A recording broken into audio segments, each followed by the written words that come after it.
Hello dear students, welcome back to organise knowledge channel. और आज की जो वीडियो है उसमें हम डिस्कस करेंगे worksheet number 83 for class 10th subject science है। और ये वर्कशीट आपके लिए 7 फरवरी 2022 के लिए शेड्यूल की गई है। आज की जो वर्कशीट है स्टूडेंट्स, उसमें हम चैप्टर इलेक्ट्रिसिटी जो है उसका रिविज़न करेंगे। सो वर्कशीट शुरू करने से पहले प्लीज़ चैनल को सब्सक्राइब कर दीजिए, बेल आइकन को भी प्रेस कर लो ताकि आपको आने वाली वीडियोज़ की नोटिफिकेशन वो समय से मिल जाए। सो देखिए क्या दिया गया है आज की वर्कशीट में। आज की वर्कशीट में हम ओम्स लॉ जो है उसके बारे में रिवाइज करेंगे। सबसे पहले हम स्टेटमेंट पढ़ते हैं। ये जो वर्कशीट आपको दी गई है थोड़ी सी जो है ब्लर आपको दिखाई दे रही होगी। इसमें जो वर्ड्स दिए गए हैं वो कुछ इसी तरह से ब्लर दिए गए हैं कहीं कहीं पे। तो सबसे पहले हम पढ़ते हैं ओम्स लॉ क्या है, इसकी स्टेटमेंट के बारे में जानेंगे। So current through a conductor is always directly proportional to the potential difference across the two ends of the conductor. जो करंट फ्लो करता है, ठीक है, ये हमेशा डायरेक्टली प्रोपोर्शनल रहेगा टू द पोटेंशियल डिफरेंस। यानी जितना ज़्यादा पोटेंशियल डिफरेंस होगा उतना ही ज़्यादा क्या फ्लो करेगा, उतना ही ज़्यादा करंट फ्लो करेगा। जो करंट फ्लो करता है किसी भी कंडक्टर से वो जो है पोटेंशियल डिफरेंस जो है उसके ऊपर डिपेंड करता है। ये ओम्स लॉ कहता है। यानी V is directly proportional to I. लेकिन इसके लिए हमारी वैलिडिटी क्या रहेगी कि जो फिजिकल स्टेट है लाइक टेम्परेचर है, स्ट्रेन है, ये सब क्या होनी चाहिए, ये सब जो है स्टेबल होनी चाहिए, यानी अनचेंज होनी चाहिए। ठीक है, यानी v is equal to I, proportionality sign हटाएंगे तो r लगाएंगे, जहाँ पे r क्या है, r is the constant of proportionality. और जो r है उसको हम क्या कहते हैं, that is known as the resistance of the conductor. इसको हम क्या कहेंगे, इसको हम कहेंगे रेजिस्टेंस। सो आपको याद रखना है v is directly proportional to i, v is equal to R I. r is the constant of proportionality and which is known as the resistance of the conductor। यानी जब किसी वायर में से जो करंट है आई वो फ्लो करता है तो उसको रेजिस्ट यानी उसको रोकने का काम जो प्रॉपर्टी करती है उसको हम रेजिस्टेंस कहते हैं। मैथमेटिकली अगर हम इसकी बात करें तो v is equal to I R. V किसके बराबर होगा, v जो है आई आर के बराबर होगा। अगर इन दोनों के बीच में ग्राफ बनाया जाए तो ग्राफ कैसे बनेगा, ग्राफ जो है वो एक स्ट्रेट लाइन ग्राफ होगा। तो इसमें जो है ये एक्स एक्सिस है, ये वाई एक्सिस है। एक्स एक्सिस पे हम करंट लेते हैं और वाई एक्सिस पे हम वोल्टेज डिफरेंस लेंगे। ठीक है, तो यहाँ पे क्या हो जाएगा, जैसे जैसे वोल्टेज डिफरेंस इंक्रीज करता है वैसे वैसे करंट फ्लो करता है। तो V जो है वो अगर इंक्रीज होता है तो उसके साथ साथ I भी इंक्रीज होता है। बट इन दोनों का जो रेशो है वो क्या होता है, वो हमेशा कांस्टेंट रहता है। ठीक है, वो हमेशा क्या रहेगा, कांस्टेंट रहेगा, जिसको हम क्या कहते हैं, ओम्स लॉ कहते हैं।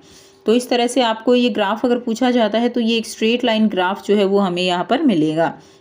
कैसा ग्राफ होगा स्टूडेंट्स, ये एक स्ट्रेट लाइन ग्राफ रहेगा। ठीक है, graph between v and i।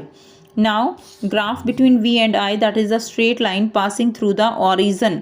And ये क्या शो करता है, that v and i are directly proportional to each other, कि v और i जो है वो क्या है, एक दूसरे के डायरेक्टली प्रोपोर्शनल हैं। अब हम बात करते हैं कि जो R है वो किसके ऊपर डिपेंड करता है। तो काफ़ी इंपॉर्टेंट क्वेश्चन यहाँ से बनता है, R जो है रेजिस्टेंस किसके ऊपर डिपेंड करेगा, रेजिस्टेंस डिपेंड करता है, R is directly proportional to length. R जो है वो लेंथ के डायरेक्टली प्रोपोर्शनल है। R is inversely proportional to the area of cross section and nature of material. R जो है वो नेचर, मटेरियल का नेचर कैसा है उस पर डिपेंड करता है। यानी एक तो जैसे वुड है, एक सिल्वर है, आयरन है, इस चीज़ के ऊपर डिपेंड करेगा R। अब यहाँ से अगर हम देखें तो लेंथ अगर इंक्रीज होती है तो R भी क्या होगा, इंक्रीज होगा। यानी एक तो इतने एरिया में है और एक अगर लेंथ जो है बढ़ाएंगे तो उसका R भी जो है साथ साथ इंक्रीज हो जाता है। अब अगर हम बात करें एरिया की तो देखिए R जो है वो इन्वर्सली प्रोपोर्शनल है एरिया के। यानी अगर एरिया कम है तो R जो है, यानी अब देखिए एरिया कम है तो इसके अंदर जो करंट है उसको फ्लो करने की टेंडेंसी जो है वो बढ़ जाती है। ठीक है, यानी रेजिस्टेंस जो है वो क्या हो जाएगा, बढ़ जाएगा। लेकिन अगर एरिया बहुत ज़्यादा है, इतना एरिया है, अब देखिए इतना एरिया हो गया, जिसकी वजह से क्या होता है, रेजिस्टेंस प्रॉपर्टी जो है वो कम हो जाती है, यानी R जो है वो कम हो जाता है। ठीक है, तो इस तरह से ये ओम्स लॉ जो है यहाँ पर काम करता है। आप देखिए यहाँ से अगर हम एक्सप्रेशन निकालें तो क्या हो जाएगा, R is directly proportional to L, R is inversely proportional to A। तो क्या निकल जाएगा, R is equal to rho L by A। अब यहाँ पे जो ये रो है, this is the constant of proportionality. ये जो प्रोपोर्शनल है इनका कांस्टेंट है, कांस्टेंट ऑफ प्रोपोर्शनैलिटी। और इसको हम क्या कहते हैं, it is known as electrical resistivity of the metal material, ठीक है, कोई भी मटेरियल है उसकी रेजिस्टिविटी होता है ये रो। ठीक, अब हम इसके अगर यूनिट निकालते हैं, R is equal to rho L by A, तो ये क्या है, मैंने अभी बताया आपको, रेजिस्टिविटी है जो कि हर एक मटेरियल की अलग अलग होती है। जितनी ज़्यादा रेजिस्टिविटी होगी उतना ही मटेरियल जो है वो क्या होगा, बैड कंडक्टर होगा। जितनी कम रेजिस्टिविटी होगी उतना ही वो अच्छा गुड कंडक्टर रहेगा। अब यहाँ से अगर हम इसकी यूनिट निकालें तो आर ए बाई एल जो है, rho is equal to R A by L. R क्या है यहाँ पे, ओम है, ए क्या है, मीटर स्क्वायर है, और एल क्या है, मीटर है। तो मीटर से ये कैंसिल हो जाएगा, तो रो की यूनिट क्या आ गई यहाँ पे, S I unit. Rho metre जो है यहाँ से इसकी क्या आ जाएगी, एस आई यूनिट जो है आ जाएगी ओम मीटर। ठीक है, ओम मीटर इसकी यूनिट हो जाएंगी। नाउ अब यहाँ से आपको दिया गया है कि जो R है वो क्या होगा, R इज़ V बाई आई हम निकाल सकते हैं। इसका SI यूनिट क्या हो जाएगी, ओम मीटर हो जाएगी, ओम हो जाएगी। ठीक है, उसके बाद देखिए ये क्या है, अगर हम R को डिफाइन करें तो the obstruction offered by the conductor to the flow of current through it, यानी एक तरह का ऑब्स्ट्रक्शन है, एक तरह से करंट को बहने से रोकता है। करंट जो कंडक्टर से फ्लो होता है उसको रोकने की प्रॉपर्टी है जो R है वो। अगर हम ग्राफ से देखें कंक्लूजन, तो it increase with V but it's ratio V by I remain constant. ठीक है, यानी V और I के बीच में अगर ग्राफ जो बनाया है तो अगर V इंक्रीज होता है तो I भी होता है, लेकिन उनका जो रेशियो है V by I, V by आई क्या होगा, R, वो क्या रहेगा, वो एक कांस्टेंट होता है। अब आपको यहाँ पर बहुत ही आसान से 4 जो है क्वेश्चन दिए गए हैं। फर्स्ट क्वेश्चन क्या है, what is Ohm's law. Ohm's law क्या है, तो यहाँ से इसकी डेफिनेशन दे देंगे। ठीक है, ये है current through a conductor is always directly proportional to the potential difference across the two ends of the conductor.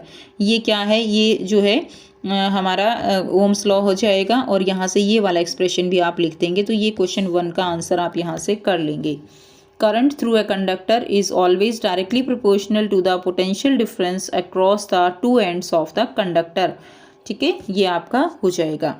Next देखिए सेकेंड क्वेश्चन है, as per Ohm's law what does the graph between V and I indicate. तो ग्राफ जो है क्या indicate करता है, तो पहले तो आप ये ग्राफ बना देंगे, बहुत ही सिंपल ग्राफ है। ठीक है, ये ग्राफ बना के और फिर ये क्या शो करता है, ठीक है, क्या इंडिकेट करता है, इसमें आप लिख देंगे graph indicate that V and I are directly proportional to each other. I increases with V but it's V by I remains constant. तो ये दोनों ही पॉइंट, पहले तो आपने ग्राफ बना दिया, उसके बाद नंबर 1 पॉइंट और नंबर 2 पॉइंट, ये दोनों पॉइंट आप इसमें लिख देंगे। ये आपका क्वेश्चन नंबर 2 का आंसर हो जाएगा। नेक्स्ट देखिए क्वेश्चन नंबर 3 है, on what factor does the resistance of a conductor depend. कौन से फैक्टर हैं जिन पे कंडक्टर जो है वो डिपेंड करता है, तो हमने अभी पढ़ा था रेजिस्टेंस ऑफ द कंडक्टर। ठीक है, किस पे डिपेंड करता है, लेंथ पे करता है, एरिया ऑफ क्रॉस सेक्शन पे, एंड नेचर ऑफ मटेरियल पे। तो इन तीनों चीज़ों पे ये डिपेंड करता है। तो ये वाला जो है आपका क्वेश्चन नंबर 3 का आंसर हो जाएगा। ठीक है, लेंथ पे करता है, क्रॉस सेक्शन पे डिपेंड करता है, एंड नेचर ऑफ मटेरियल पे डिपेंड करता है। नाउ क्वेश्चन नंबर 4 है, a simple circuit has 24 volt battery. एक सर्किट है जिसमें V की वैल्यू कितनी दी गई है, 24 volt, and a resistor of 60 ohm. Resistor दिया गया है 60 ohm. What will be the current in the circuit. Circuit में कितना करंट रहेगा, resistance of a conducting wire is negligible. तो आपको यहाँ पे करंट निकालना है, ओम्स लॉ लगा देंगे, V is equal to IR होता है। I जो है यहाँ पे निकालना है, तो I की वैल्यू क्या हो जाएगी, I की वैल्यू होगी V बाय R, यानी 24 बाय 60। तो इसको जब आप 24 को जो है यहाँ से 60 से करोगे तो 0.4 जो है यहाँ पे आपका आंसर आ जाएगा, 0.4 एम्पियर। ठीक है, ये आपका क्या रहेगा, 0.4 आपका आंसर हो जाएगा। क्लियर है स्टूडेंट्स। तो ये थी आपकी आज की साइंस की वर्कशीट। आई होप सभी बच्चों को ये क्लियर है। कोई भी डाउट है तो पूछ सकते हो। वीडियो अच्छी लगे तो वीडियो को ज़रूर से लाइक कीजिए, शेयर कीजिए और चैनल को सब्सक्राइब कीजिए। So thanks for watching, have a nice day.